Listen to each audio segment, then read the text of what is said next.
My heart started beating really fast. All the anxiety I felt as a child came back, and before I realized, I whacked her so hard she fell off my side of the bed. I immediately realized what I just did. The only thing I thought about was that I laid my hands on her. She held her cheek while looking at me with a shocked face before starting to cry. I wanted to comfort her and apologize, but she ran out of the room into the bathroom, where she cried her eyes out, and then she went to sleep on the couch. I apologized repeatedly, but she refuses to talk to me. I feel so bad. I know I am a horrible person and there is no excuse for this. But what can I do so that she speaks to me again? Is there anything I can do so she forgives me? Update 3 days later. When I made the original post, I definitely didn't think it would blow up like this. And I certainly didn't expect the comments to be so one-sided.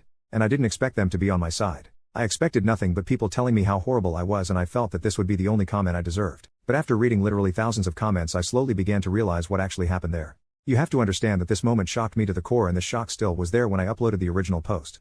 I saw myself as the absolutely disgusting women beater because of it. I never wanted to hurt anyone, but I realized now that it was a trauma response. When I woke up to her going down on me, it felt like my whole body was controlled by someone else. Like I was controlled by strings that forced me to react like that. And the more comments I read, the more I was sure about that. One day after the post, I talked to her about it and I broke up with her. Because all of this made me realize that my perspective of loving and caring was pretty screwed up. I realized that she showed me the bare minimum of compassion someone should have in a relationship, and I noticed many toxic patterns I haven't realized before. But going into them now would not only be irrelevant to the actual topic, but it also would take way too long for this update post. By the way, she refused to apologize to me and demanded an apology from me. Besides my now ex-girlfriend, I only had one friend. I don't have an actual mother or a father. I don't have grandparents or siblings. Just this one friend. So I really lack of healthy bonds in my life. Breaking up with her was a hard thing to do, but it was necessary. She currently stays with her mom, who also called me yesterday to ask why I broke up with her, and I saw no reason to lie and just told her everything. She was quiet on the phone for a while and then just told me her daughter's ex-boyfriend broke up with her for a similar reason. She said it wasn't the same situation but a similar one, and then she apologized. She didn't go into details, but if I'm interpreting it correctly, my ex seems to have a thing for traumatized men. But again, there is no evidence to support that claim. That's just how I would interpret this conversation with her mom. So what am I going to do now? Well, I'm going to therapy and probably won't enter a new relationship anytime soon. I focus on myself and I have to heal.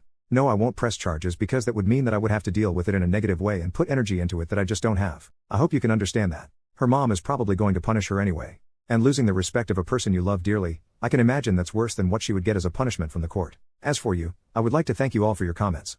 They were so helpful and assuring.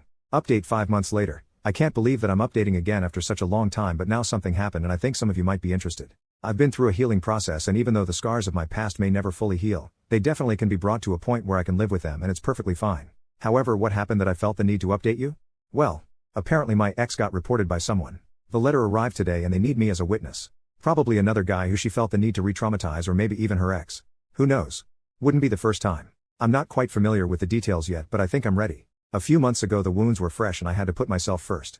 This is why I refused to report her myself. I explained back then that if I reported her, then I would have been forced to deal with this again in a negative way and put energy into it that I just don't have. But maybe I can get something close to justice now that I feel better. I think I'm going to do it. Final update. The last time I updated was a year ago. It's probably time to tell you what happened. Quick summary. The last time I was called to court as a witness when a man assuming one of her exes accused her of the same thing.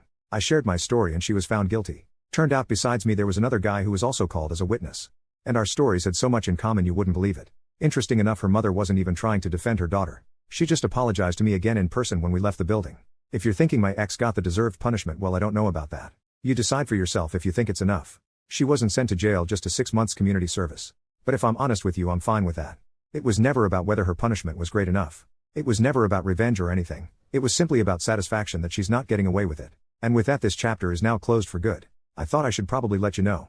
I want to thank all of you for your support. I shared my story about a year ago and to this day people interact with me. They write me messages and it's heartwarming. I was able to heal and even find new friends. And I promise I will never forget what this community did for me. Wish you a happy life. And maybe we'll see us someday again. Bye.